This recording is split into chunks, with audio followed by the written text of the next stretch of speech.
sí existe la luz que tiene, hermanos, pues una explicación como un fenómeno físico, pero de la luz que el Señor está hablando no es la luz del sol, sino la verdadera luz que puede iluminar la vida de los seres humanos. Y acá Pablo le escribe a los hermanos de Éfeso no solamente de que Cristo es el centro de todo y que en Cristo las cosas serán reconciliadas, sino que Pablo también les instruye a los hermanos de Éfeso de que aquellos que hemos sido alcanzados por la luz de Cristo debemos vivir de una manera diferente a los que no han sido alcanzados. Por ejemplo, en el versículo número 8, Pablo afirma y les dice: porque ustedes antes eran oscuridad y ahora son luz en el Señor. Notemos lo que Pablo está enseñando acá. Fíjense que Pablo no solamente dice ustedes antes estaban en oscuridad. Toda persona sin Cristo está en oscuridad. Nosotros antes de conocer a Cristo estábamos en oscuridad. Pero Pablo dice, ustedes no solo estaban en oscuridad, sino que eran oscuridad. ¿Y qué ocurre en la oscuridad? La oscuridad sirve, por ejemplo, para ocultar cosas, como lo hemos dicho otras veces.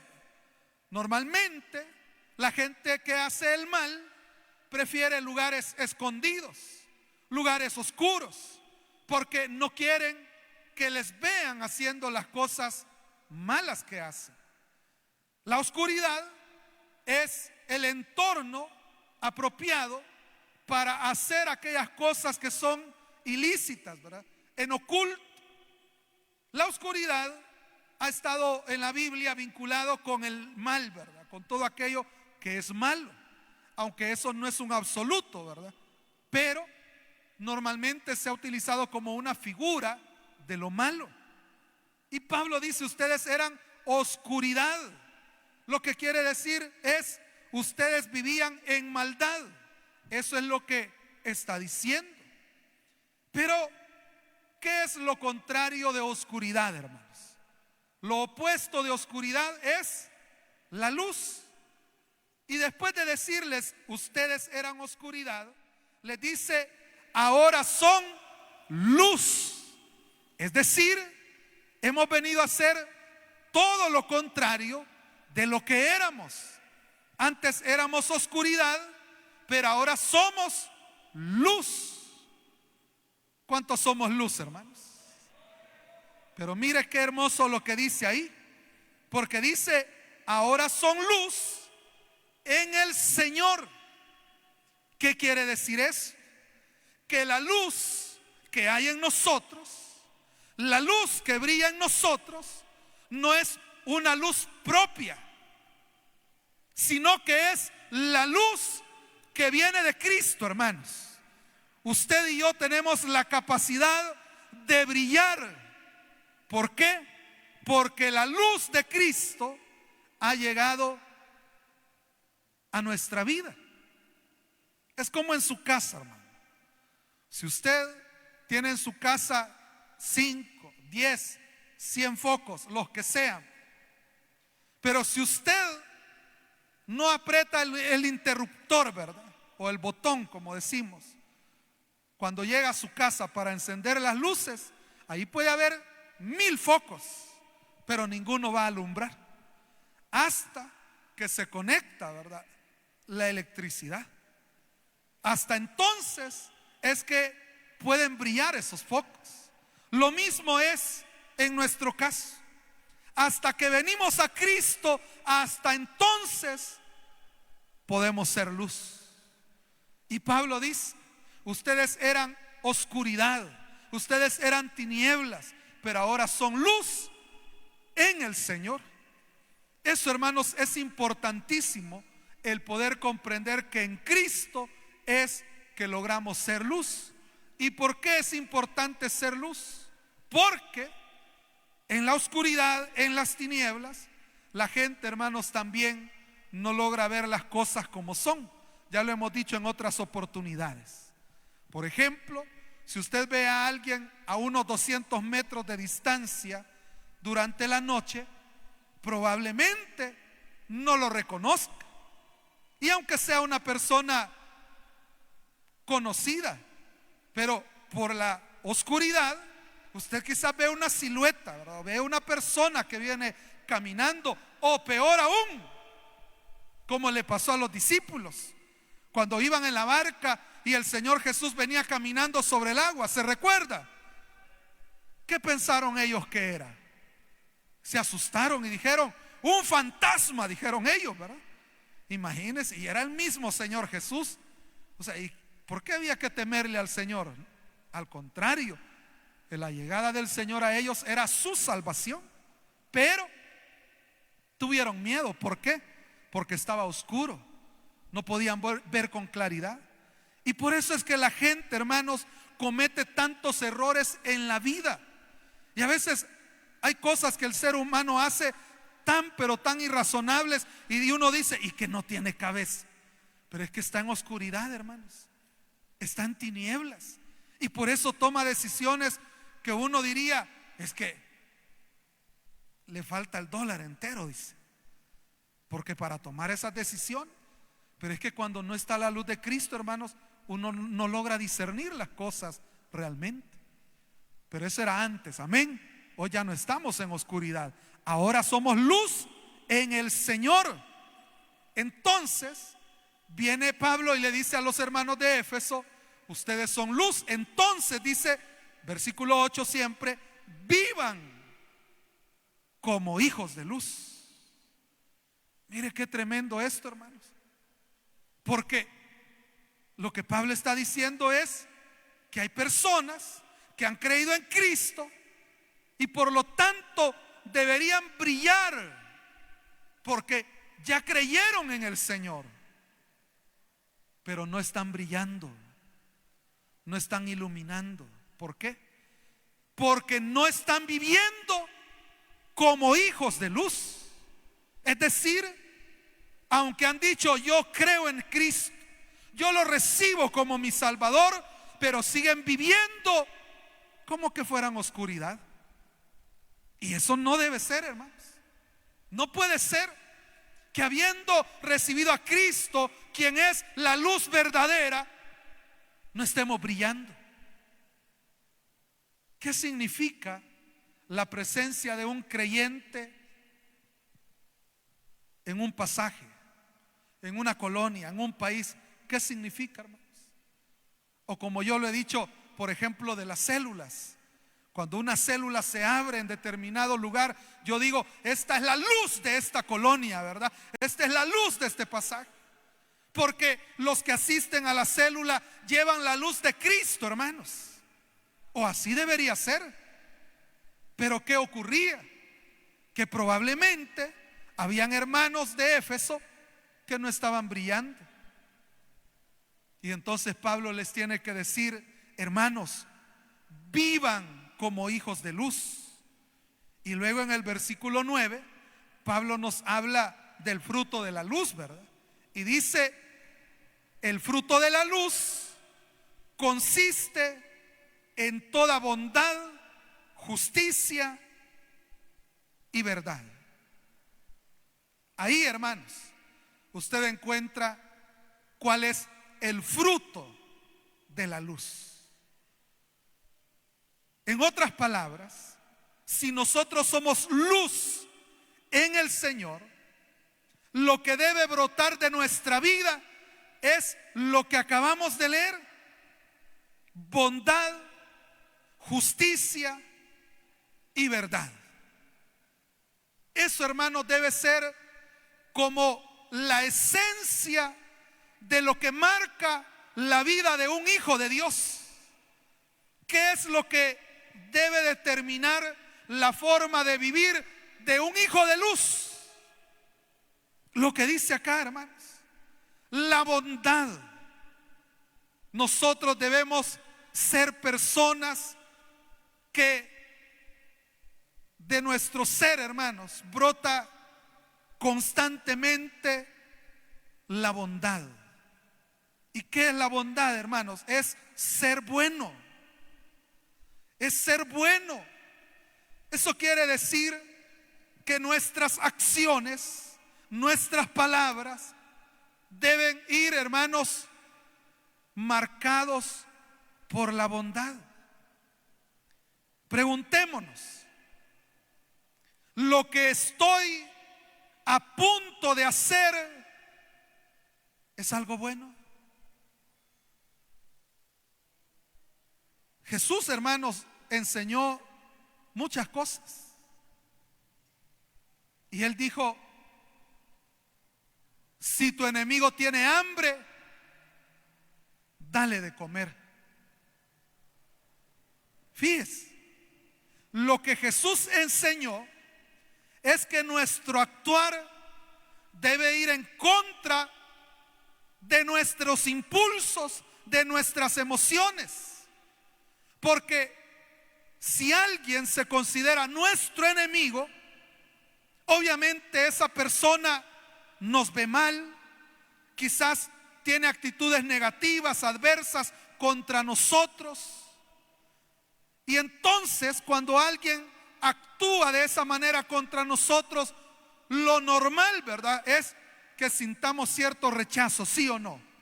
Y peor aún, poder sentir el deseo de actuar como él o como ella. Eso es lo que hacen los que son oscuridad, ¿verdad? Pero los hijos de luz viene y dice: yo no voy a ser como mi enemigo. Yo no voy a actuar como mi enemigo. Yo voy a actuar expresando la bondad que hay de parte de Dios en mi vida. Entonces, todo nuestro actuar, todo nuestro vivir debe estar marcado por la bondad. Pero no solo eso, también dice la justicia. La justicia, hermanos, es un término bien amplio que tiene diversas aplicaciones. Por ejemplo, en el campo legal, ¿verdad?, es darle al culpable su castigo, ¿verdad?, y al inocente, obviamente, pues librarlo. Eso podríamos mencionar muy brevemente en el campo legal. Pero el término justicia también se aplica en otros aspectos. Por ejemplo, en la Biblia, para Dios, la justicia también tiene que ver con que toda persona tenga lo necesario para vivir. Usted lo puede, lea la Biblia ahí, de Génesis a Apocalipsis, y usted va a ver que ahí se habla de un Dios justo. Hermanos, cuando Dios dio la ley, por ejemplo, Él dijo: cuando sea el tiempo de cosecha y vayan por los campos, miren, siempre asegúrense de dejar unos cuantos granos en las espigas. ¿Para qué? Usted sabe que cuando alguien cultiva y recoge el fruto, su afán es no dejar nada, ¿verdad? Recoger el 100% de lo que ha cosechado. Pero el Señor decía: siempre dejen algo para los pobres, para que ellos lleguen después, y aunque sea, ¿verdad?, esos poquitos que quedaron, los va a recoger y le va a servir para comer. O sea, Dios, ¿en qué estaba pensando ahí? Estaba pensando en que toda persona tenga algo para subsistir, para vivir. O cuando el Señor, hermanos, contó una parábola de aquel hombre que salió a contratar jornaleros a distintas horas del día, y dice la Biblia que hubo unos que los contrató muy temprano, trabajaron todo el día, y el Señor les dijo: si aceptan les voy a pagar un denario. Y ellos aceptaron y fueron, se dieron la gran asoleada y les pagaron todo el día, ¿verdad? Un denario por todo el día de trabajo. Pero también contrató a otros más tarde, y hubo unos que solo trabajaron 1 hora, hermanos. Y a la hora de pagar al final del día, vino el Señor y empezó a pagarle a los que habían trabajado solo 1 hora. Y les pagó un denario. Le pagó lo mismo que le pagó a los que se habían asoleado todo el día. Entonces los que se habían asoleado todo el día pensaron: si a estos que 1 hora trabajaron les dio un denario, ¿cuánto nos va a dar a nosotros, verdad? Pensaron ellos. Pero resulta que cuando llegan y les pagan, les dan lo mismo que a los que habían trabajado 1 hora. A nosotros, ¿cómo nos suena eso, hermano? Como que algo injusto, ¿verdad? Porque yo me asoleé todo el día y esto solo 1 hora y lo mismo les pagaron. Pero ahí es donde el Señor les explicó y les dice: miren, yo a ustedes les prometí pagarle un denario al día, ¿sí o no? Sí, dijeron ellos. Ustedes estuvieron de acuerdo, les pareció bien. Y en esa época, hermanos, un denario era el salario de un día. Entonces les dijo el Señor: yo no les estoy robando nada, yo les estoy pagando lo que les prometí. Yo no les estoy robando absolutamente nada. Es que, hermanos, si solo a ellos los hubiera contratado, no hubiera habido ningún problema, ¿sí o no? Ellos hubieran agarrado su denario y se hubieran ido felices. O sea, lo que les generó conflicto fue ver que el Señor le daba lo mismo a los que habían trabajado menos. Pero el Señor les dice: si yo con mi dinero quiero ser bueno con ellos, ¿cuál es su problema?, les dijo. O sea, es más, hermanos, le pongo de esta manera. Imagínese que usted contrata un albañil y le dice: le voy a pagar $20 el día. Solo estoy imaginando. Usted va y le paga al final del día los $20. Pero luego ve a un vecino suyo que tiene necesidad y Dios lo toca, ¿verdad? Y le dice: le voy a regalar $20. Este ni trabajó y usted le está dando lo mismo que aquel que trabajó. Pero ¿es injusto usted por eso? Claro que no. Usted está siendo bueno con este que tiene necesidad, aunque no haya trabajado. Entonces, lo mismo era ahí. Pero ¿qué es lo que quiero destacar, hermanos? Que en el término justicia no solo está la aplicación legal, sino cómo Dios se preocupa porque cada quien tenga lo que necesita. ¿Sí o no, hermanos? Entonces, la justicia tiene que ver también por velar que las personas tengan lo necesario.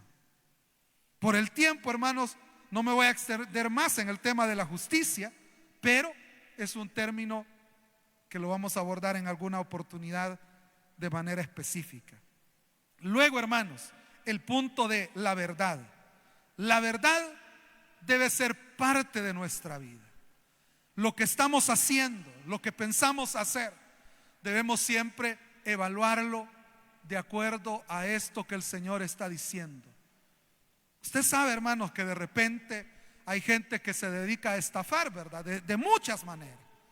Yo recuerdo la historia de alguien que le mandaron una remesa y le ofreció una supuesta barra de oro a la persona a cambio de la remesa, ¿verdad? Y usted sabe que la gente se ilusiona, ¿verdad? Y el amor al dinero, no el dinero, sino el amor al dinero, es raíz de toda clase de males, ¿verdad? Y entonces esta persona se ilusionó con la supuesta barra de oro y le quitaron su remesa.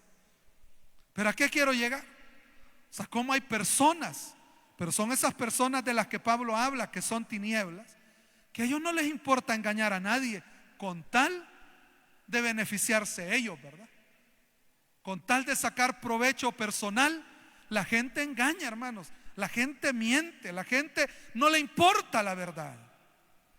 Pero a los hijos de Dios sí nos tiene que importar la verdad. La verdad debe ser parte de nuestra vida. Por eso los hijos cristianos no deberían hacer nada oculto de sus padres, ¿verdad? Porque aman la verdad. Los padres cristianos deberíamos ser honestos con nuestros hijos porque amamos la verdad. La verdad debe ser parte de nuestro diario vivir. Pero a veces el tema de la verdad se vuelve ausente porque algunas veces decimos nosotros, no nos conviene decir la verdad. Pero aquí no se trata de si nos conviene o no nos conviene, hermano.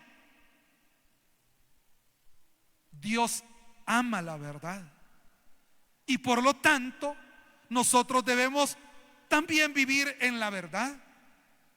Solamente cuando la justicia, la bondad y la verdad estén en nuestra vida, solo entonces vamos a brillar como el Señor quiere, hermano. Solo entonces vamos a poder ser verdadera luz. Solo entonces podremos reflejar el fruto de la luz, que son bondad, justicia y verdad. Entonces preguntémonos esta mañana, volviendo a la figura de los foquitos, ¿verdad? ¿De cuántos watts es usted? ¿Se acuerdan de aquellos foquitos de 25 watts? Bueno, quizás los más jóvenes ya no los conocieron, quizás hoy solo son luces LED, ¿verdad? Pero antes, hermanos, de esa luz amarilla todavía hay, ¿verdad? Los focos comunes.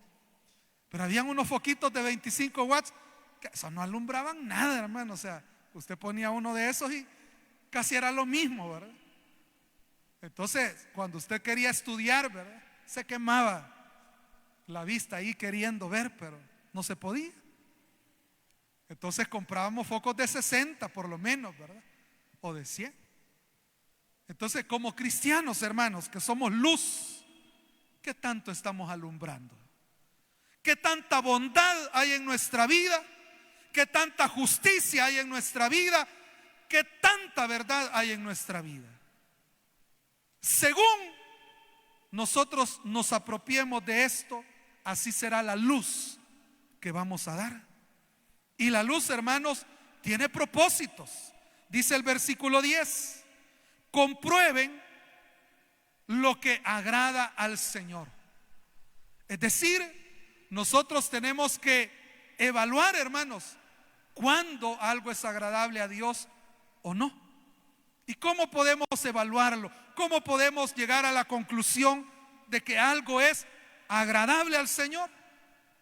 Bueno, pensémonos, ¿será bueno o será malo lo que vamos a hacer?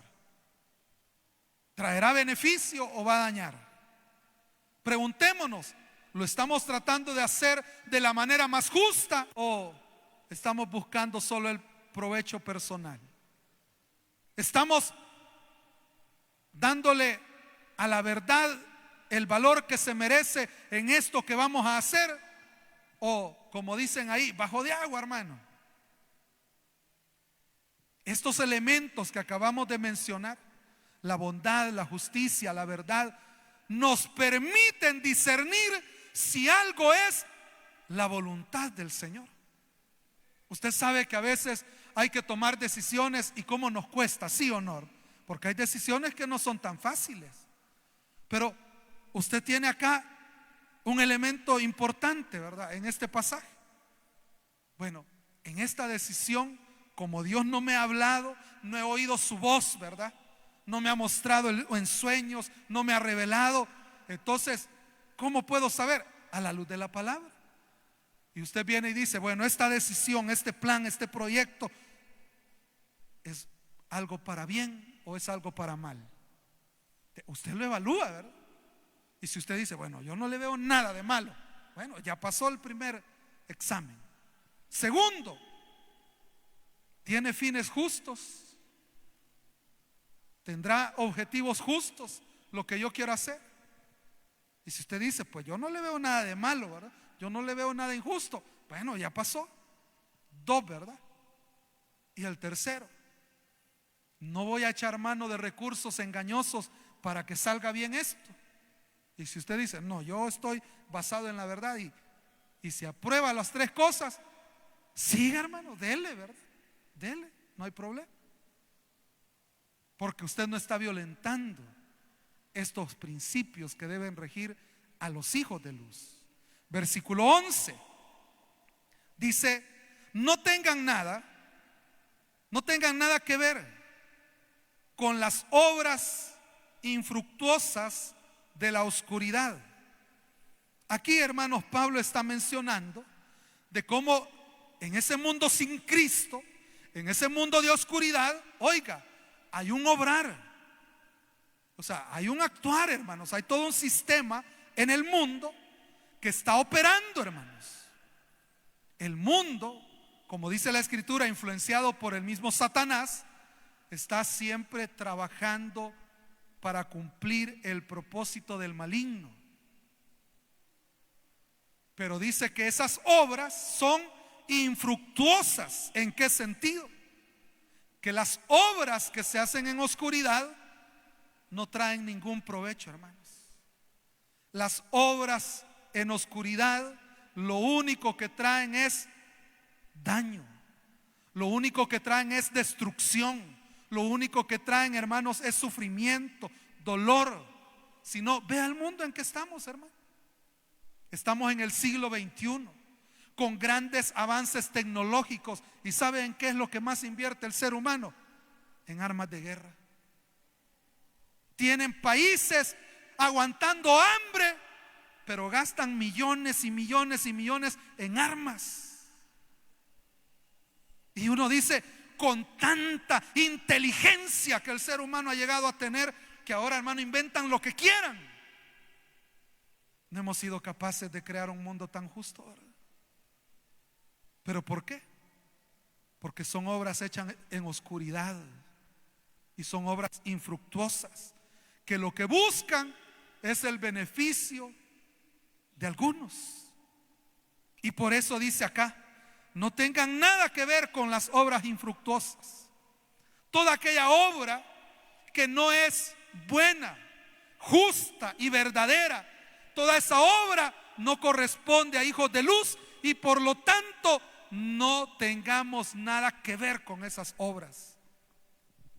En lugar de relacionarnos con esas obras, dice acá, más bien denúncienlas. Denúncienlas. Mira, hermano, esta es una responsabilidad de los hijos de luz. Denunciar las obras infructuosas de la oscuridad. ¿Qué es lo que debe denunciar el hijo de luz? Tiene que denunciar todo lo que es malo, todo lo que es injusto, todo lo que es falso. Eso es lo que está diciendo el versículo 11. Ustedes no tengan nada que ver con las obras infructuosas de oscuridad, sino denúncienlas. Denúncienlas. Si usted ve en una escuela que un niño sufre de bullying, hable con los maestros. No, es que como no es mi hijo el que le están haciendo bullying, ¿verdad? Porque ese es el problema, hermanos, que muchas veces uno no actúa porque no le toca a uno, ¿verdad? O sea, como no me afecta a mí, ni modo, es el otro al que le afecta. Hay que ver a él cómo sale. Pero ¿dónde queda la bondad, verdad? Hermanos, a veces, y lo traigo a mención porque, fíjense, quien, hermanos, señala algo injusto, normalmente cae mal, ¿verdad? ¿Sí o no? Si no, pregúntele a Jesús por qué lo crucificaron. Es que Jesús les preguntó a sus enemigos, señálenme si he hecho algo malo, y nadie le pudo señalar nada, hermano, porque él no había hecho nada malo. Pero ¿por qué lo odiaban tanto? Porque les decía la verdad, porque les decía que eran hipócritas, porque les decía que en realidad no estaban haciendo las cosas correctas. Eso era todo. Entonces, hermanos, ¿por qué uno como hijo de Dios no denuncia? Porque tiene miedo caer mal a veces, ¿sí o no? O que le pase algo más. Y fíjese, en los problemas, en las realidades sociales, ¿qué ocurre? Si de pronto alguien señala algo injusto en la sociedad, hay gente que dice, no se metan en política. Pero vea la Biblia, ¿quién es el que siempre está defendiendo al que sufre? Al que no tiene pan. Siempre es Dios, hermano. Siempre es Dios. ¿Y saben por qué el Señor le dijo a su pueblo Israel a través del profeta Isaías? Les dijo, ustedes por gusto ayunan, les dijo. Sí, de verdad les dijo el Señor, por gusto ayunan. Yo no les voy a oír sus oraciones, porque vienen en ayuno y están siendo injustos con los demás. De nada les sirve. Pero fíjese, hay gente que dice, no se metan en política, y esta es la contradicción que yo le quiero decir. Pero a veces esos que hablan esas palabras invitan a políticos a sus iglesias, porque a veces les regalan sonido, a veces les regalan silla, y ahí sí estamos contentos. Pero la tarea de la iglesia, del Hijo de Dios, es no tener nada que ver con las obras infructuosas de la oscuridad.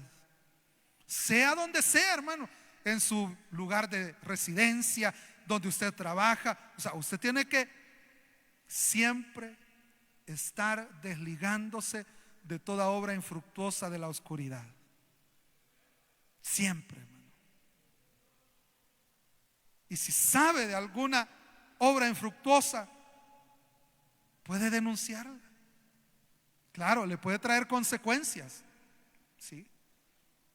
Se las trajo a Jesús, se las trajo a Pablo y se las ha traído a muchos alrededor de los siglos, ¿verdad? O a través de los siglos. Leamos el versículo 12. Dice, porque da vergüenza aún mencionar lo que los desobedientes hacen en secreto. Mire, Pablo está hablando desde la perspectiva de un hijo de luz. Y él dice, a los hijos de luz nos da hasta vergüenza hablar de lo que hacen en la oscuridad esas personas. Pero no es cierto que a veces habemos hijos de luz que hasta disfrutamos andar con esos sinvergüenzas. ¿Ah? Mire, yo recuerdo de un hermano que me decía, hermano, mire, yo tengo un gran problema.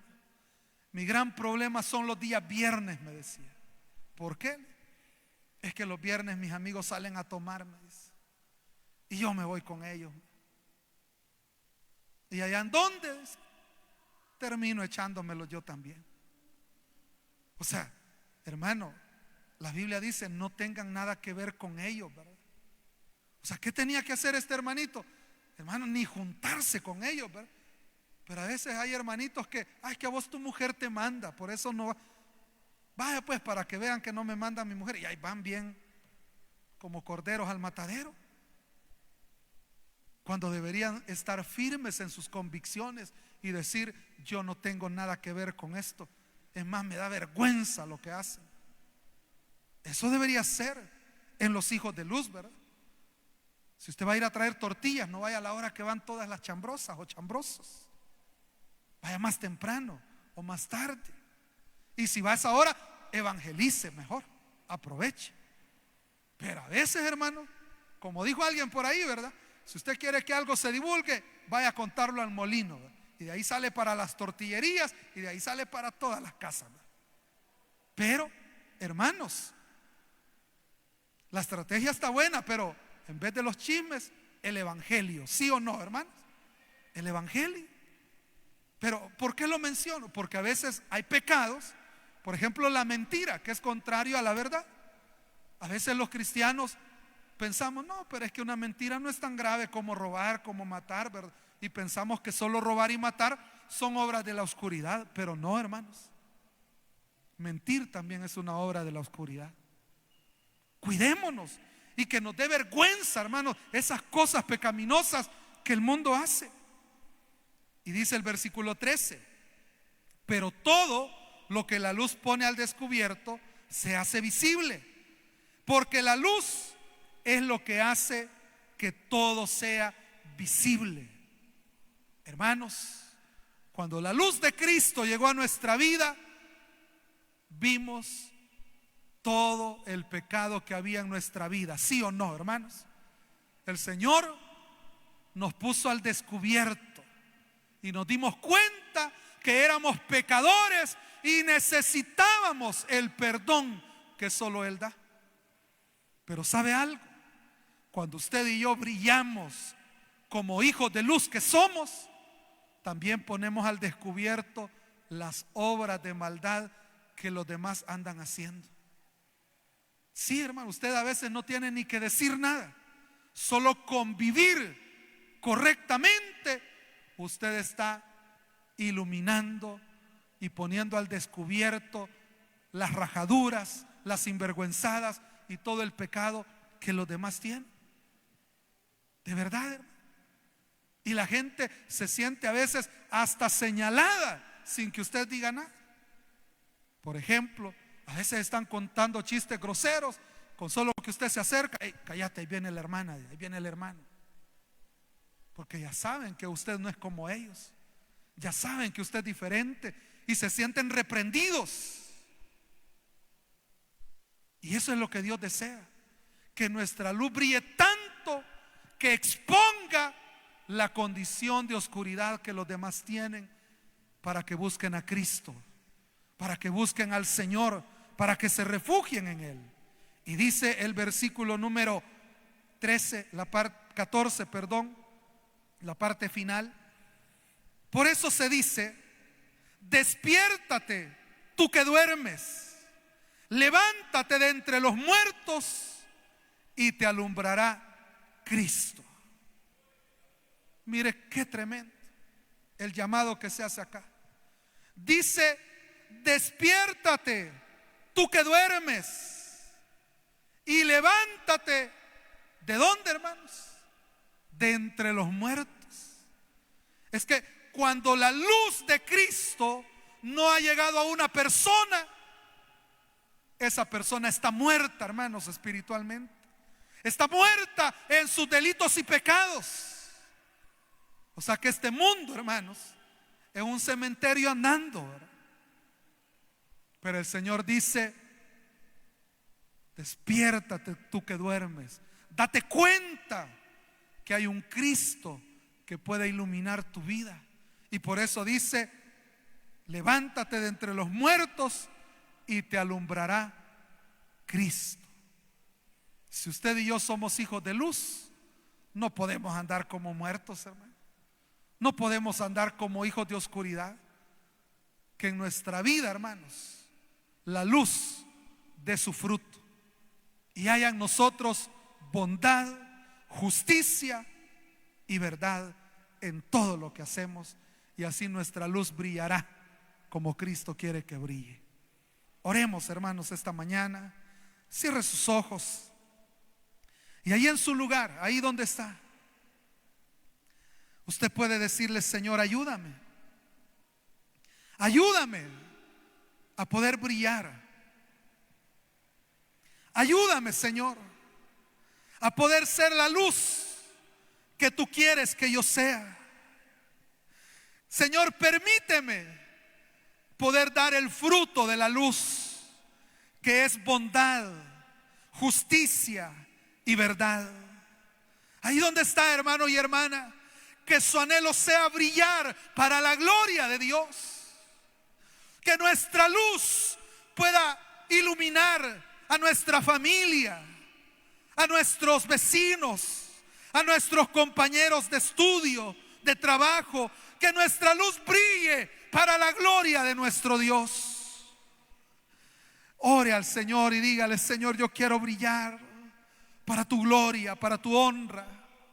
Esta mañana yo quiero hacer una invitación brevemente.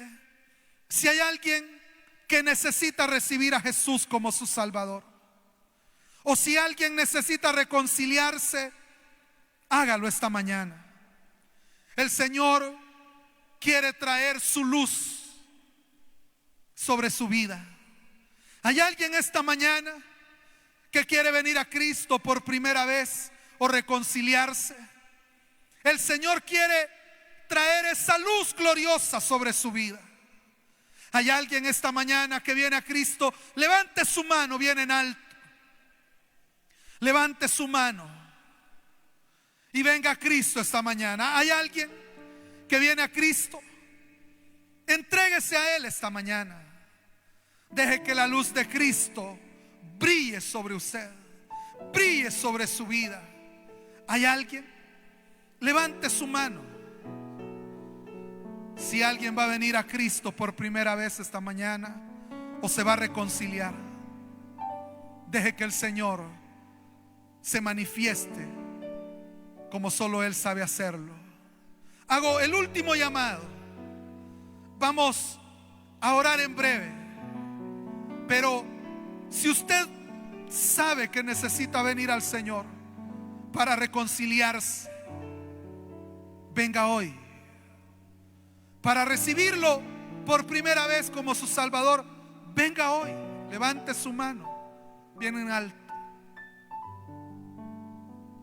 Pero si nadie, damos gracias al Señor. Gracias, Señor, por tu misericordia. Ayúdanos, oh Dios amado, a poder brillar cada día para tu gloria, Señor. Ore al Señor, hermano, ahí donde está. Ore a Él y dígale: quiero brillar para tu gloria.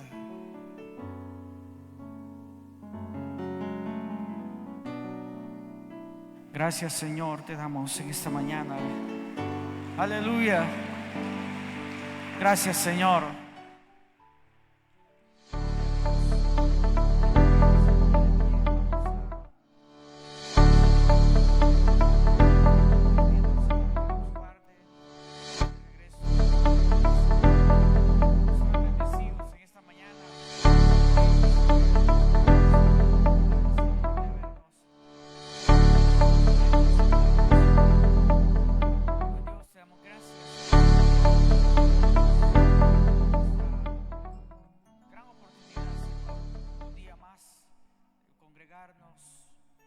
Ahora, Señor, que volvemos a casa, te rogamos que